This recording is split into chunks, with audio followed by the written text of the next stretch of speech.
Selamat malam. Malam ini bersama aku ya, Nadia. Malam ini aku mau membahas tentang salah satu penyakit yang paling sering kita temukan di Indonesia. Mungkin di seluruh rumah sakit di Indonesia, ini adalah penyakit yang sering terjadi dan sering kita jumpai. Apa itu? Mari kita bahas tentang penyakit diabetes mellitus. Nah, apa sih yang disebut dengan diabetes mellitus? Diabetes mellitus adalah suatu penyakit yang disebabkan oleh banyaknya kadar gula di dalam darah. Atau orang awam bilang sakit gula.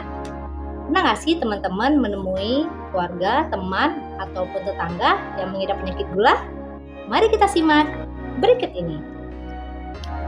Penyakit gula atau diabetes mellitus adalah salah satu penyakit yang disebabkan oleh banyaknya kadar gula di dalam darah. Kok bisa sih kadar gulanya meningkat di dalam darah? Apa gara-gara kebanyakan makan gula ya? Enggak loh teman-teman, nggak kayak gitu. Jadi penyakit gula atau disebut dengan diabetes mellitus itu terjadi akibat kadar gula di dalam darah tidak terkontrol sehingga gula yang berlebihan di dalam darah menjadi racun dan menyebabkan penyakit diabetes mellitus. Teman-teman pernah dengar nggak sih kata-kata insulin? Nah, mari kita bahas tentang insulin. Jadi, di dalam organ tubuh kita itu ada yang namanya pankreas. Pankreas itu adalah salah satu organ yang sangat mempengaruhi kadar gula dalam tubuh kita. Di dalam pankreas itu ada dua hormon yang dibikin di sana. Ada hormon insulin dan hormon glukagon. Kita bahas satu-satu ya.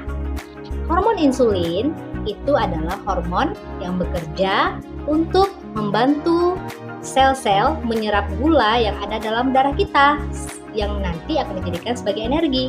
Sedangkan glukagon adalah hormon yang berfungsi untuk membantu gula yang dalam sel untuk keluar ke dalam darah.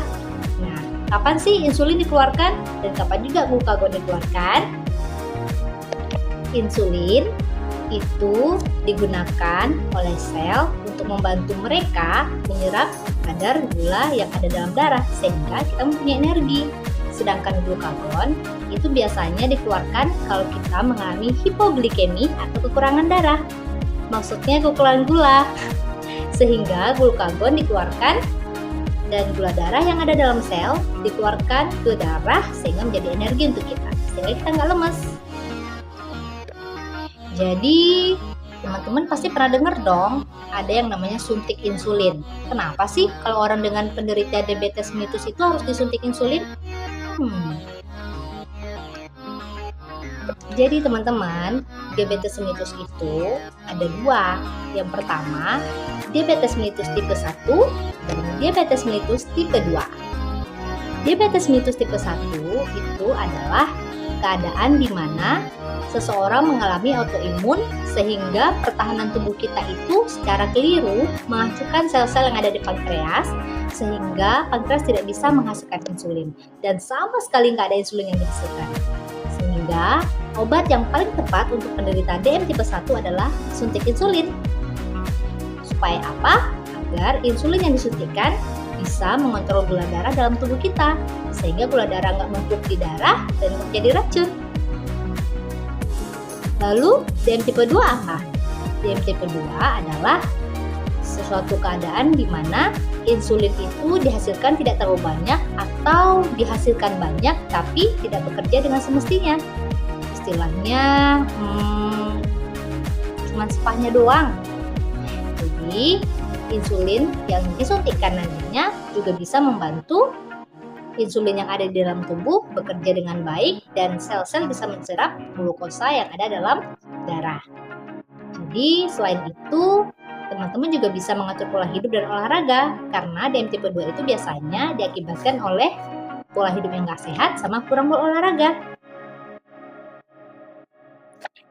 Terus, apa ya hubungannya orang diabetes mellitus bisa jadi penyakit ginjal?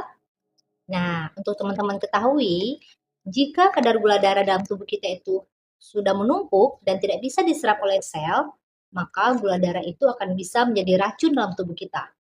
Dia bukan hanya bisa merusak organ ginjal, tapi juga bisa merusak semua organ yang ada di tubuh kita.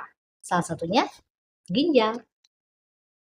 Dalam ginjal ada yang namanya nefron. Nefron itu adalah salah satu jaringan yang ada di ginjal.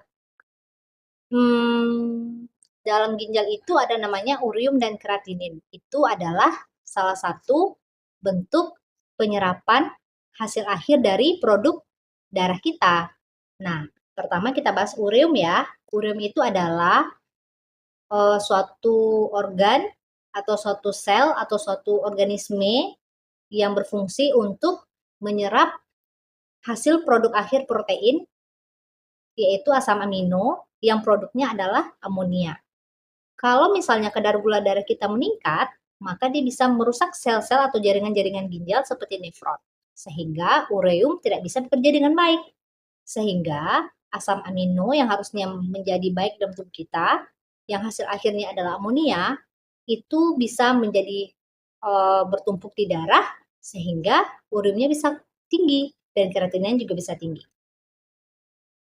Ureum yang tinggi dalam darah mengartikan bahwasannya ginjal tidak bisa memproduksi atau menyaring hasil akhir dari produk darah kita.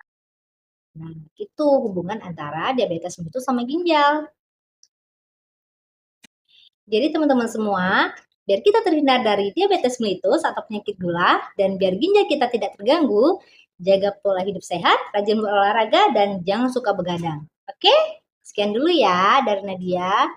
Nanti kita bikin lagi videonya. Bye!